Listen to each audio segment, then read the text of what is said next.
என்னங்க இன்னைக்கு என்ன டிஷ் செஞ்சு காமிக்க போறேன்னா கொத்தவரங்காய் காரக்குழம்புங்க. கொத்தவரங்காயா அப்படின்னு கேட்காதீங்க.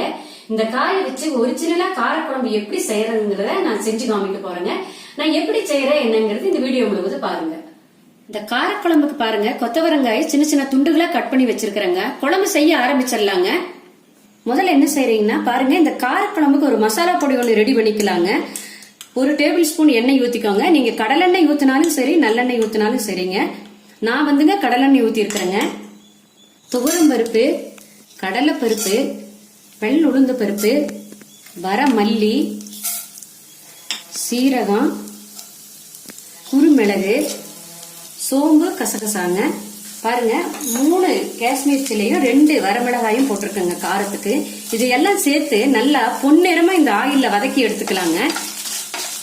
இந்த காரக்குழம்புக்கு வந்துங்க பொடி சேர்க்காம இந்த மாதிரி மசாலா சேர்த்து வறுத்து அரைச்சு வச்சா குழம்பு நல்லா டேஸ்டா இருக்குங்க, மணமாவும் இருக்குங்க. பாருங்க, இந்த மாதிரி பொன்னிறமா வறுத்து வரைக்கும் என்ன செய்யறீங்கன்னா அடுப்பு ஆஃப் பண்ணிடுங்க. ஆஃப் பண்ணிட்டுங்க இந்த தவா ஹீட்லயேங்க இந்த தேங்காய் போட்டு வதக்கிக்கோங்க. 1 நிமிஷம் மட்டும் வதக்கினா போதுங்க.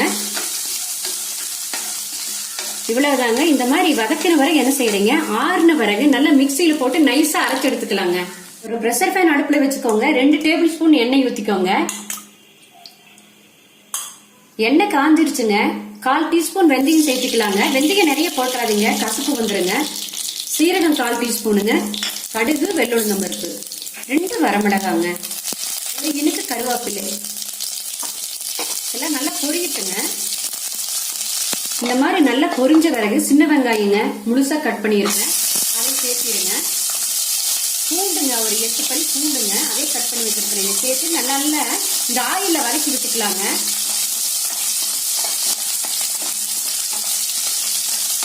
பாருங்க, இந்த மாதிரி வெங்காயம் வதங்கின பிறகு கொஞ்சமா மஞ்சத்தூள் சேர்த்துக்கோங்க. இந்த எண்ணெயிலேயே சேர்த்திட்டு 2 நாட்டு தக்காளி பொடி பண்ணி வச்சிருக்கேங்க, அதை இதோட சேர்த்திடலாங்க.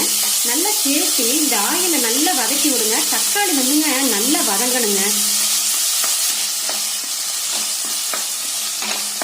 தக்காளி பாருங்க நல்லா வதங்கியாச்சுங்க. இப்ப கட் பண்ணி வச்சிருக்கிற கொத்தவரங்காயை சேர்த்திக்கலாங்க. சேர்த்திட்டு நல்லா வதக்கி விட்டுறலாங்க. இதோட பாருங்க, இந்த காயை வதக்கிறதுக்கு 3 நிமிஷம் ஆகுங்க. அப்பதாங்க நல்லா வதங்கும். 3 நிமிஷம் நல்லா வதக்கின வரைக்கும் நம்ம அரைச்சு வச்சிருக்கிற மசாலாவை இதோட சேர்த்திடலாங்க. சேர்த்து நல்லா வதக்கி விடலாங்க. இந்த மாதிரி வதக்கும் போது பச்சை வாசம் எல்லாம் போயிருங்க. இந்த காய்க்கு நல்லா இறங்குங்க காரம் எல்லாம். மசாலாவை பாருங்க இந்த காயோடு சேர்த்து நல்லா வதக்கியாச்சுங்க. மிக்சி கழுவுன தண்ணிங்க, இந்த தண்ணி சேர்த்துட்டு நல்லா கலக்கி விடுங்க.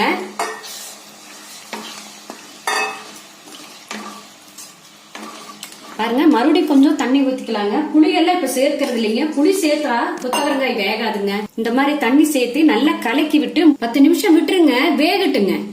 10 நிமிஷம் ஆச்சுங்க. இப்ப என்ன செய்யறீங்கன்னா பாருங்க, கொஞ்சமா நெல்லிக்காய் அளவு புளி கரைசலுங்க, அதை இதோட சேர்த்திருங்க. இந்த குழம்புக்கு தேவையான உப்புங்க, கல்லுப்புங்க சேர்த்துட்டு பாருங்க, வெல்லங்க பொடி பண்ணி வச்சிருக்கிறேன், அந்த வெல்லத்தையும் சேர்த்துட்டு நல்லா கலக்கி விடுங்க. கலக்கி விட்டுட்டுங்க மூடி போட்டு மூடிடுங்க. 5 நிமிஷம் வேகட்டுங்க. 5 நிமிஷம் ஆச்சுங்க. கொத்தவரங்காய் காரக்குழம்பு பாருங்க ரெடிங்க. குழம்பு பாருங்க எவ்வளவு நல்லா இருக்குன்னு. காரக்குழம்பு பாருங்க சூப்பரா இருக்கு. பாருங்க குழம்பு எப்படி இருக்குது பாருங்க. கலரே பார்த்தா நீங்க சாப்பிடணுங்க, அவ்வளவு வாசனையா இருக்குதுங்க. காயும் பாருங்க குழையவே இல்லை, குழம்பும் நீர்க்கவும் இல்லை. பாருங்க கரெக்டான பதத்துல கெட்டியா இருக்குதுங்க. இந்த குழம்பு வைக்கும் போது கவனிக்க வேண்டியது என்னன்னாங்க, நீங்க பொடியெல்லாம் சேர்க்காம இந்த மாதிரி மசாலா வறுத்து அரைச்சு செஞ்சு பாருங்க. இதனுடைய வாசனையே தனிங்க. இது காம்பினேஷன் வந்துங்க அப்பளங்க. இந்த மாதிரி குழம்பு வச்சு சாப்பிட்டீங்கன்னா வயிறு நிறைய சாப்பிடலாங்க. நீங்க ஒரு நாள் இது மாதிரி செஞ்சு பாருங்க. செஞ்சு பார்த்துட்டு உங்களுடைய கமெண்ட்ஸ் சொல்லுங்க.